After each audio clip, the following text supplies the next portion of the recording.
How do you create scalable businesses, not just marketing flashes? What do you need to have in place operationally? I don't give a shit about creating a launch-based business where I know so many people that I'm launching this new product, I'm launching that new product, I'm launching this. If you launched a great product, why do you have to launch another one? Honest to God, really. If you launched a great product, why do you have to launch another one? I launch a lot of mini courses that are always that lead up to selling something bigger in my organization, but I'm always selling, weirdly enough, 2 or 3 products. That's it. You don't really need a lot of core products to sell. You might need a lot of premiums and lead gen offers in the beginning, but the question was, how do you scale businesses? Have something that delivers a lot of value to people. Have a ladder you can walk them up a value, right? And make sure that you provide extraordinary customer service and extraordinary value to the customer. It's more important than anything. As long as you're giving that client back a return that's much higher than the amount of money they're spending with you, they're never going to leave. It's not hard to scale a business. And it's so much easier to keep a customer than it is to acquire another one. It's so much more expensive to acquire a new customer than it is to keep the one you've already got.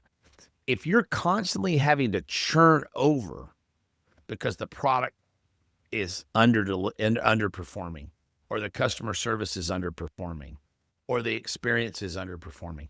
If you're constantly churning customers out as quick as you're bringing them in, you're never going to scale. And nobody's ever going to buy your business. I've sold 4.5 businesses now. I joke about 4.5. I sold 4.5 multi-million-dollar businesses and a bunch of businesses under $1 million. And I've never once sold a business that the customer wasn't delighted with what was being delivered. If you're not the customer is okay with it. Oh, I think they're going to be okay with it. The customer can't even be satisfied if you want to really build a scalable business. The customer has to be delighted with the sale. And ask yourself this question, buddy. Let me tell you, it's a booger, ugly question to ask yourself. Is the customer going to be happy 1 year from today with what they bought from me now? Are they going to be happy they made that purchase? If most of your customers are not happy a year from the time they make the initial purchase, you are in a business that will never scale. And that's just the truth of that.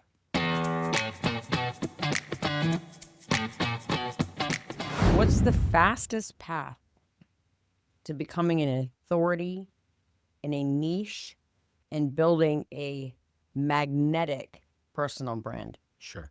Look, in today's world, you don't have to be a great expert to be a recognized expert in your field because there's so many fields. Everything is so narrow. And the internet has made it to where there's a group of people interested in damn near anything, thousands and thousands of groups, tribes you can be the leader of, right? And if you're trying to be that leader, you don't have to do a lot. You really have to put out helpful content to people that they absorb and they use and they actually take advantage of and get value in their lives from so that they'll come to you for more value. When people get a little value, they want more value, right? If you really want to be an expert in something that you feel like you have a natural aptitude for, I would never try to be an expert in something I felt I had no natural aptitude for. I just don't think it's a smart move for you. People have aptitude about things, they have interest. Try to do it in something that you're more interested in because it's going to be hard, right? But I had a thing, I used to teach people this all the time, the 30-day expert. If you'll buy, when I want to learn a subject, I buy every book on Amazon about that subject. Generally speaking, I'll throw 80% of those books away. I should send them back to Amazon, but I don't return anything. I throw them away. I keep a handful that are really good. I binge every podcast about that subject. I watch as much YouTube about that subject as I can. I try to get as many of those people on the phone to do interviews with me as I possibly can. I want to go to conferences and meet people face to face and find out what the conversations are going around the water cooler, right? You can do all that in 30 days. And in today's world, we don't really have masters of things anymore. Nobody's a master of TikTok. Nobody's a master of AI. All you got to be is swimming in front of the guy that's swimming behind you because we're all going down the same stream, right? And there are people behind you. There are people in front of you. You try to learn from the people in front of you. You try to pass down to the people behind you. It's really quite that simple. And all you got to do, I loved the Frank Abagnale story. catch me if you can. He went to law school and passed the bar exam. And one of the things he was teaching at a law school. And they said, how in the world did you teach at a law school? You're not a lawyer. He said, it was really easy. I just stayed one chapter ahead in the textbook. That was it. And none of the students ever questioned him. He was just one chapter ahead in the textbook. So if you want to be a known expert, all you got to be is one chapter ahead. And you can be honest with people. You can say, hey, you know what? I've been into this for a while. I'm really loving it. I'm learning it.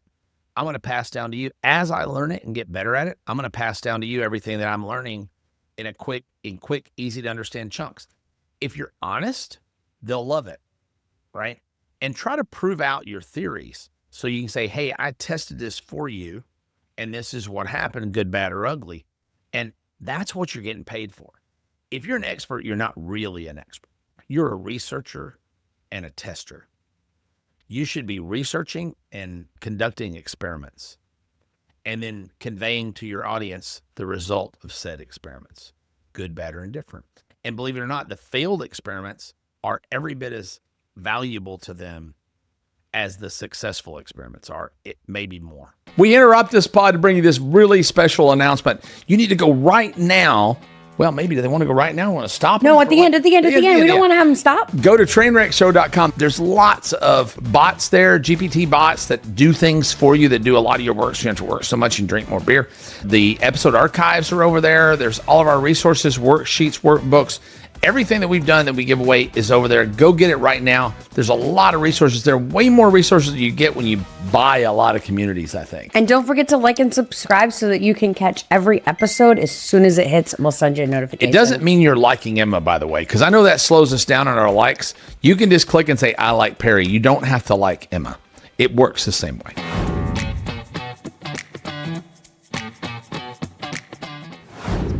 When you launch a business, do you launch it with the strategy to license it or pivot it to a bigger model? Yeah. And why? Yeah. When I launch a business, I have one of two objectives. I have two, and it depends on where you are. I think the best place to be for every business owner is own two businesses. One that builds value for exit and one that produces cash flow to live on. If you're trying to live out of the business you're building value in, it's going to build value too slow. If you're trying to build a cash flow only business that will never have enterprise value to exit, you're spending a lot of time. There's a way to make that work. You just take what you learn out of that and invest it in something like real estate or the market, like I do. Like all my guruing business money all goes straight to the market, right? I don't spend it. It goes to, that's not true. I pay my living expenses. Anything that's excess goes back to passive investment. But I think I always have businesses I'm building that have exit potential, exit value. Exit value grows far faster than cash flow does for a lot of reasons. If you're making a lot of, let's say you're making $1 million a year. You got a business, it's cranking like a guru business that'll never sell because you got to be the guru for it. If you're making $1 million a year, first off, you're going to pay $400,000 a year in income tax, right? Then you're going to have teams and people to help you. And what's normally going to happen, let's say you end up with $400,000 net out of that, you're going to adjust your lifestyle up to mostly to meet your income. But when you're building a business to exit, there's a couple of great things about that. Exit value builds faster than cash flow does. It always does. Secondly, exit value is not taxable until such time as you exit. So if you're building $1 million worth of equity every year in a business, you're not paying taxes on that every year. You only pay taxes once when you sell it, and that's at around 23%, right? Capital gains tax. And it can be a lot less than that, right? Third, when you get that big lump sum of money when you sell a business, I've had the privilege of selling 4 multi-million-dollar companies and 2 8-figure companies. No 9-figure yet. I'd love to have a 9-figure, but 2 9-figure companies. When you get that giant lump of money, you feel a responsibility to the money. You don't spend it. I've not spent any of mine. I just don't spend it. Exit money, it's a one-way street. It goes straight in the market or straight into passive investment, along with any excess I might have every year. And believe it or not, I don't have a lot of excess. Because if I have a lot of excess money on my earning, I figure out some dumb new car that I want, or a bigger house that I want, or a boat that I want, or some stupid shit like that, or a kid comes along that need something, and you know how it is. But that money that I get on exits, it's sacred. It's sacred money. And it's funny when you get it, you get this responsibility. I said responsibility to the money. People can't understand that, I think. But the last thing I want to do is be the guy that, oh, yeah, you know that guy? Yeah, he got like $10 million for this company and now he's broke. He just fucked it off and now he's broke. I would jump off a bridge if I was that person. I can never be that person. So I feel a responsibility or a duty to be a good steward of the money on an exit. So that's the answer.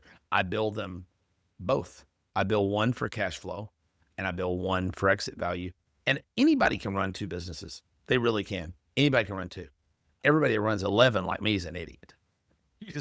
You don't want to do that. It's just, you got to be some sort of a sadistic person who just hates life to do that. But whatever. That's why I got Emma, because she's even sicker than me. So she'll do that stuff.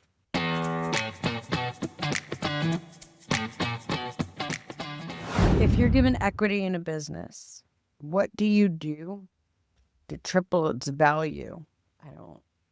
I've had to reword a lot of these to me. When you take equity in a company, what do you do to increase its value in the first 6 months? Somebody asked me the other day, if I take equity in a company, what I do to increase its value. Number one, I don't take equity in companies. I don't ever do that. I buy equity in companies. I always insist on paying for equity. And I usually do it with an option. And I only can exercise my option if I've hit certain milestones of growth. But I just bring people in for 3 days. We break the company apart. I call it a breaking point. We break the company apart and rebuild it in the way that I would build it. I install better marketing systems, marketing automations, sales systems. I'm not an operations person. If I'm doing this, if the company, my ideal partner is someone who has a good product and a well-run business, but doesn't know how to bring it to its full strength of market. That's my ideal partner. If the company also needs operations, then I might ask Emma to help with the operations side. But if your company needs sales and operations, I usually don't need you. Just go do that unless there's something just fascinating about the product and just an amazing product, which is super, super rare that products are that fascinating.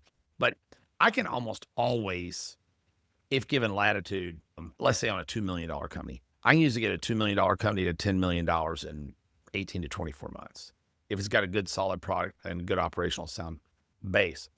And at certain milestones along that growth, I'm going to want to buy parts of that company at a very discounted rate. That's all pre-negotiated. But that's what I do. And it's fun. It's fun. And so many of the deals fall apart because companies are made out of people. It's hard because the stress test of that is very difficult.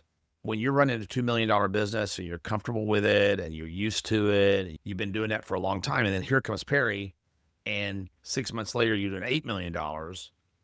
It makes a lot of people really uncomfortable.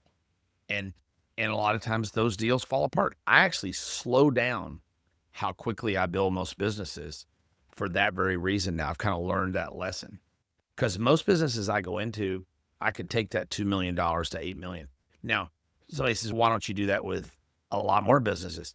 Because to take a business from 100,000 to 800,000 is infinitely harder than taking the business from 2 million to 8 million. If you built a business to $2 million, I can get you to 8 or 10. I can get you to 20.